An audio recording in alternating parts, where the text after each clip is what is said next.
Hi everybody, Lucifer here, and as you can see, I had the same problem as the last time. The video recorded, but the audio wouldn't. Now, this is gonna be the last video of Cry of Fear because I ended the game here, but I lost about 40 minutes of footage before this. So, I was in the asylum last. I had to fight the doctor,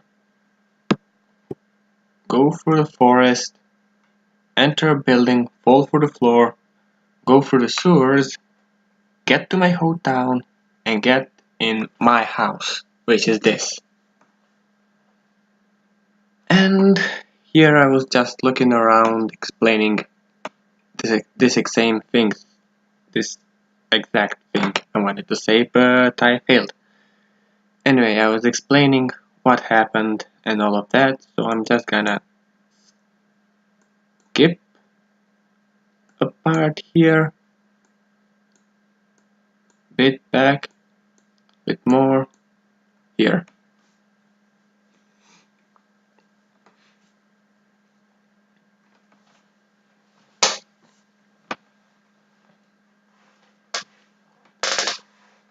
And I'm dreadfully sorry this Syria had to end this way, but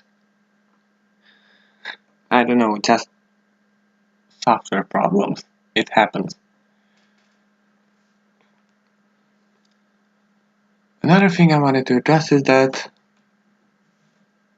I've gotten quite a few subscribers recently. I mean,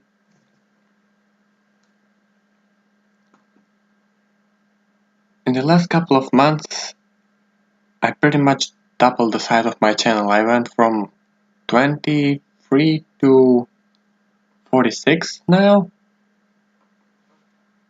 And yeah, this part you play in a wheelchair because why not? So let me just skip because this is just you Formula One-ing around.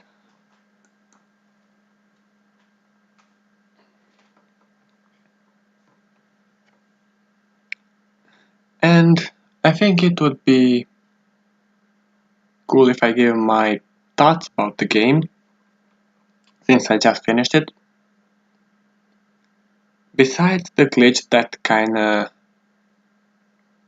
troubled me a lot of times, sometimes the items wouldn't appear, sometimes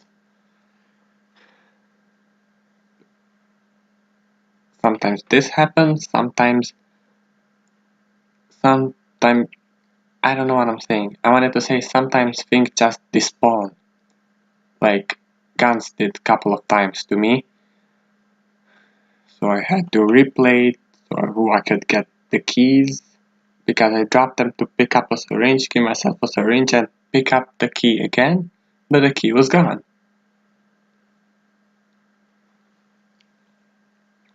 But anyway, that's the negative side. The positive side of the game is the story, the atmosphere,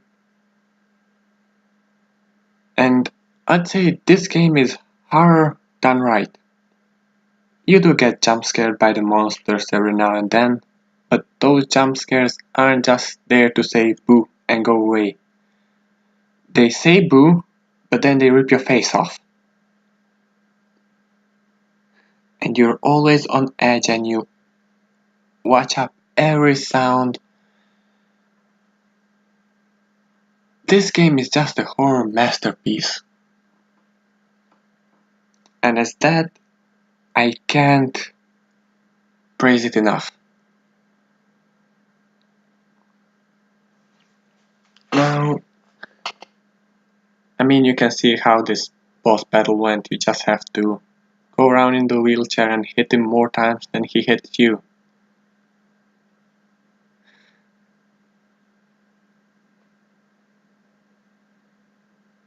And then you die. And this is the part that made me laugh. The part that made me laugh my ass off.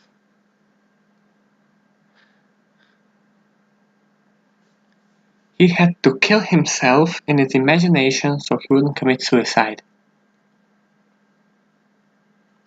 If I had the editing skills, if I had the editing software, I would just add the slow clapping in the background because I don't know, I just found it funny. No, don't find suicide funny, just the that fighting yourself, it's a cliche, but I get the cliche because I've been through that. And my perception of the world is kinda messed up and I make jokes out of everything, but that doesn't mean I don't take things seriously when needed. It just means that I process everything through jokes. That's how I remember important things. I joke about them. And if you're too lazy to read this, because I'm lazy like that, I have big problems reading anything what's longer than a paragraph. He's basically saying that he tried to commit suicide, killed two cops who tried to stop him. He ended up in a mental hospital. For the rest of his life, Dr. Purnell is mentoring him. He finished his book about his feelings and gave it a happy ending, he said. Sophie, the girl who jumped off the roof, keeps visiting him one day later because she's destabilizing him and hindering his progress. He's sorry for messing up her life. And he said she found a new friend who treats her right, and he's happy for that. He misses the good moments with her, and that's when he closes the book. And now it's time for the credits, which I'm not gonna let roll because I think I got out about halfway through the credits, and that's still a long time. So, this was Cry of Fear. If you enjoyed it, leave a like, comment, subscribe. Yours to do and mine to hope for. And bye! I finally finished the game on my channel. Woohoo!